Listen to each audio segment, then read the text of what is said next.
into the project. So the That is implementation happening. of the project goes smoothly. That is not happening. That is not happening. What happened is they went into parliament, passed this special law to accommodate the development, and then 2 weeks, 3 weeks later, then they come out and say, well, they have a project being passed to cabinet that they're seeking You to do. see? That's just how simple as it works. You see, this is a practice with political people in the Caribbean. So I'm saying to you, this is not something unique to Yes. as Kansas and Nevis. You might find it manifest itself the next farm in Jamaica, and next farm in Barbados, and next farm in somewhere. But there's always some kind of things where these guys doing. But I'm have to think again about the long-term implications. Again, I'm reiterating, Virgin. So Israel was a project similar to what this is like. And you must expect that population is going to increase. And if you're talking about population increase, you must talk about the implications for the existing population in the area. And as people become larger in their population, they start to demand more kinds of rights on the land and the resources that are there in those countries. So you have to be careful. There are a lot of places in Europe who have land, and in America have land. Look much places in America have land. Why are they not going to America?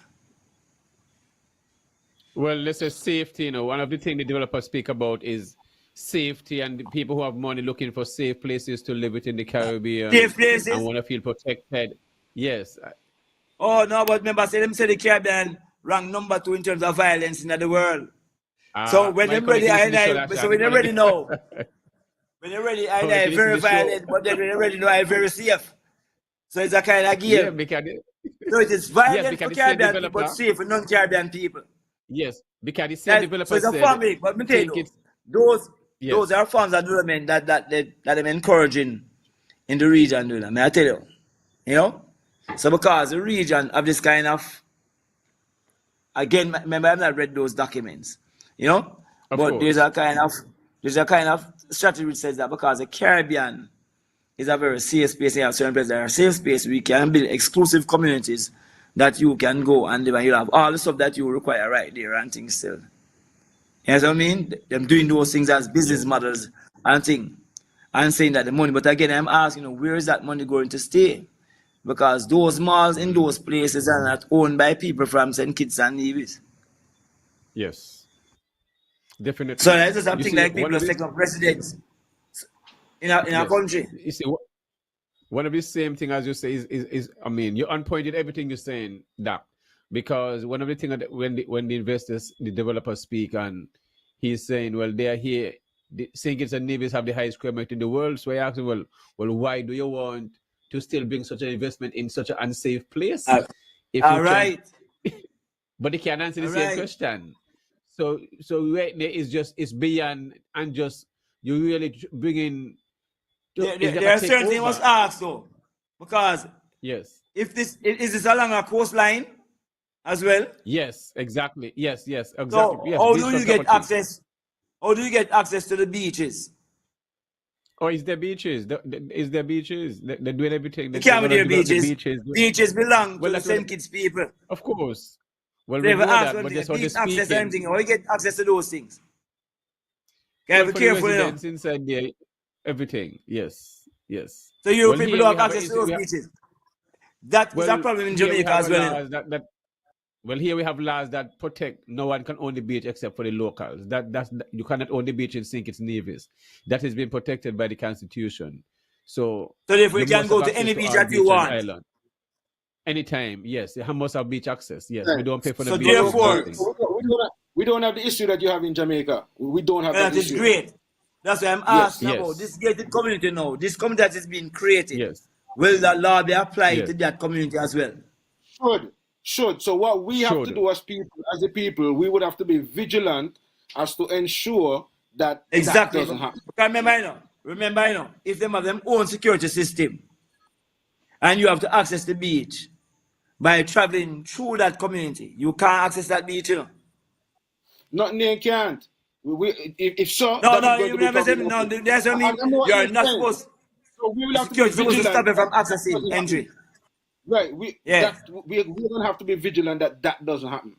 So these are questions. These are questions that must be answered before you start, because they don't want to create a conflict during the implementation process. And so these are things you must question and ask yourself, what could we do as an alternative with that land? Or what is it that future generations who are from St. Kitts and Nevis could actually use that land to do, to benefit their children which are not born as yet? Well, because the development reality is is, about future. the reality is both government for the last 20 years been saying they would have developed, put in the infrastructure. There's no roads, there's no water, there's nothing in that area. It's just like you have almost a 8 square mile, and the whole south side is undeveloped, more or less. So both government have not put in the infrastructure.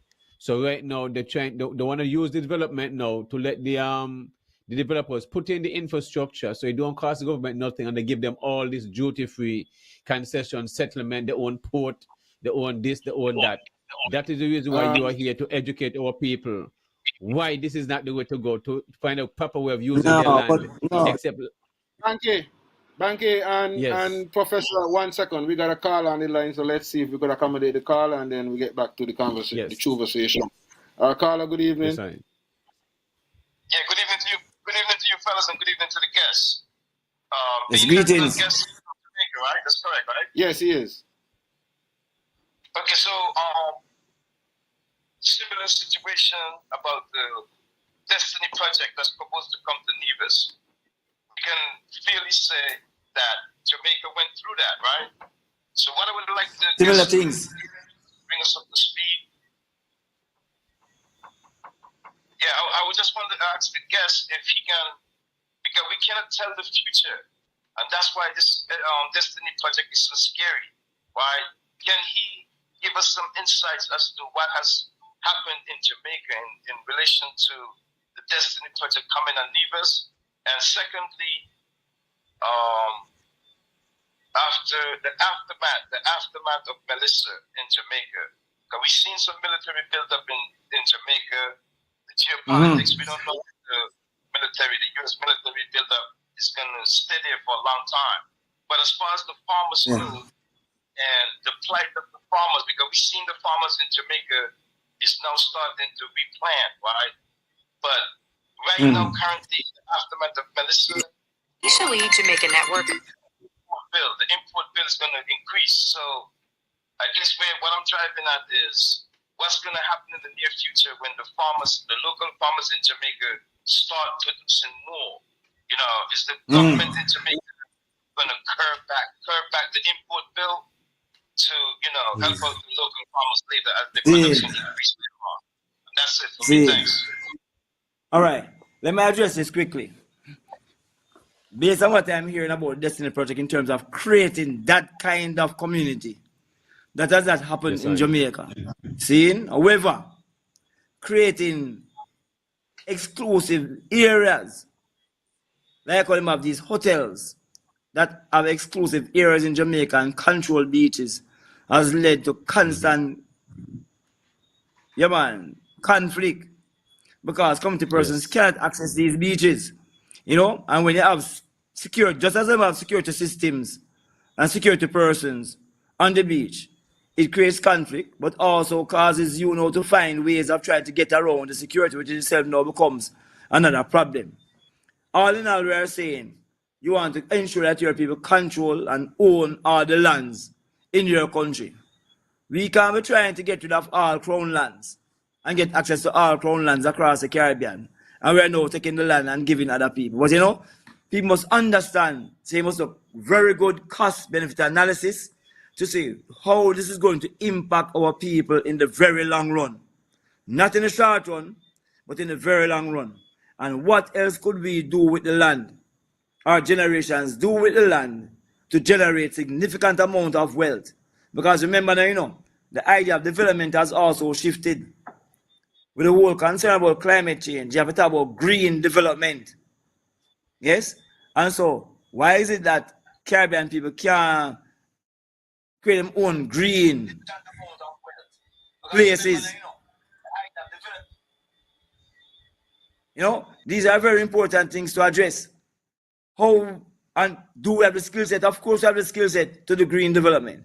So it's very important. As it relates to the second component with Melissa and Jamaica, you're right. Melissa has destroyed what we call the southeast and the southwest and the northwestern part of the island. Now the southwest and the northwestern part of the island. Let me give you some ideas. St. Elizabeth is mostly known for planting a lot of seasoning, a lot of pineapple and melons. Yes? Westmoreland is primarily a sugar area, and they plant a lot of ganja in Westmoreland. So ganja is the main economic cash crop driver in Westmoreland.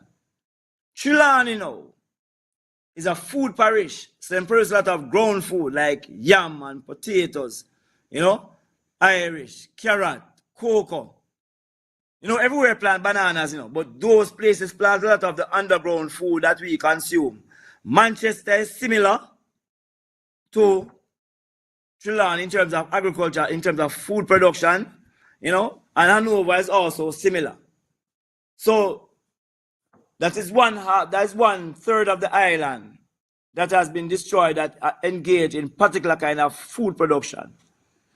It means there's an opportunity though to engage the other 2/3 of the island in agriculture production, and these people are already involved in agriculture production. So note that you have the other parishes, like a lot of Manchester has not been damaged. Clarendon is okay. St. Catherine, which is one of the biggest parishes, all right. A lot of St. Anne is still all right. So the majority of the island tends to be all right. No, the problem is not the island, not the farmers, but the head of the decision makers, especially those in parliament.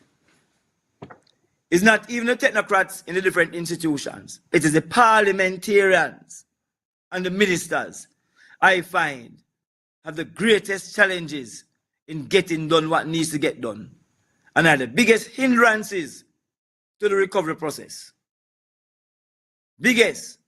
They have the least amount of skill set and knowledge in the subject area, but wants to micromanage and be arguing with each other about how these things should be done.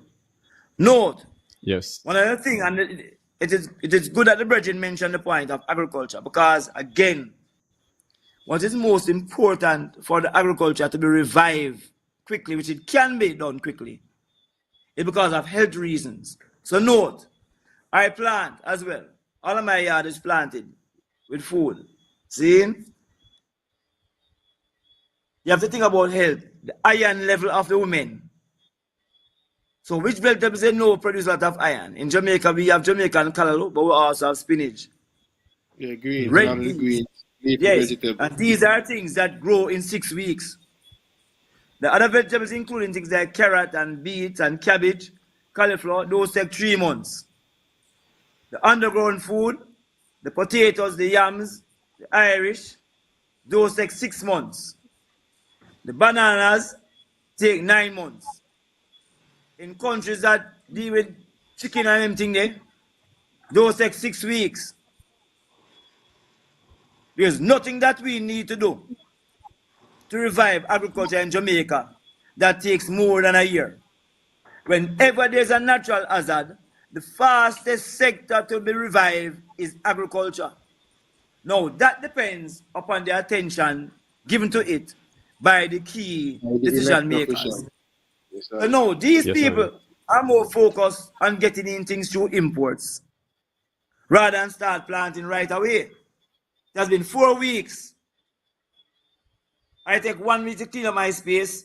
I might just planting, and start planting by the following weeks. So by the next 2 weeks, I can be eating from what I plant. 6 weeks. So let us give ourselves 3 months to grow the 6-week vegetables, and give ourselves 4 months to grow the 3 months vegetables, and give ourselves, Yes. And what we don't have, we get from Guyana, we get from Belize, we get from Caribbean people, rather than taking things from people who you don't know how them plant. We just learned that Guyana plant more food than them can consume. Majority of the fish that is sold in Jamaica right now comes from Guyana. So you already have that networking taking place. What we need from those people is technology that can be applied for disaster recovery. So you want desalination plants, because a lot of coastal places will need water. You want UV filtration, mini microplants to filter for deal with water cleanliness and thing. You know, you want mobile solar farms, so you can establish those solar farms really quickly in different places.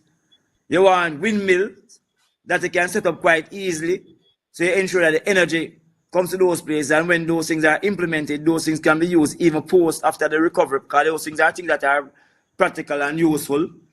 That's what I mean. You need to bring in tractors from China so you can support land preparation and use the opportunity now to support the minimal processing, because you're saying you want to ensure that if something like this occurs again, we have things that are already processed and in storage facilities that can be used. So, in essence, Melissa can be seen as an opportunity to actually advance food, health, and wealth sovereignty by expanding agriculture in the parishes that are not affected, while slowly supporting the recovery process. An area of concern that I raised in Jamaica today was really about the bees population and the pollination thing, and what is going to happen to those 5 parishes, and how are we going to expand those things, you know, agriculture programs in Jamaica to ensure that as those parishes start to recover within 2 years, we're able to send bees into those places to support the pollination process. You know what I mean? Rather than waiting at a time and you do a kind of knee-jerk, you have to use that kind of long-term approach towards all of the planning process. You know? So it could be really, it can be really impacting in terms of the recovery. But again, let me make it clear. In all my work, what I've learned is that every stakeholder who are out there in places where you find them have challenges, they are willing to meaningfully contribute to remedying that situation. The biggest problem tends to lie in the parliament and the ministries and persons who are elected representatives, simply because we do not use an inclusive approach towards governance and decision making. We do not listen enough to our people. We tend to underappreciate the brain of our persons who are not certified academically, and overrate the brain of those who are certified by formal institutions. As a because of that bias. Well said. Because of that bias in terms of how we define intelligence and know, say, it's not literacy that is important, it's sharpness of brains, the acumen. Because we have that bias towards formal education and training, we tend not to value and listen to the most important stakeholders, which are the people on the ground.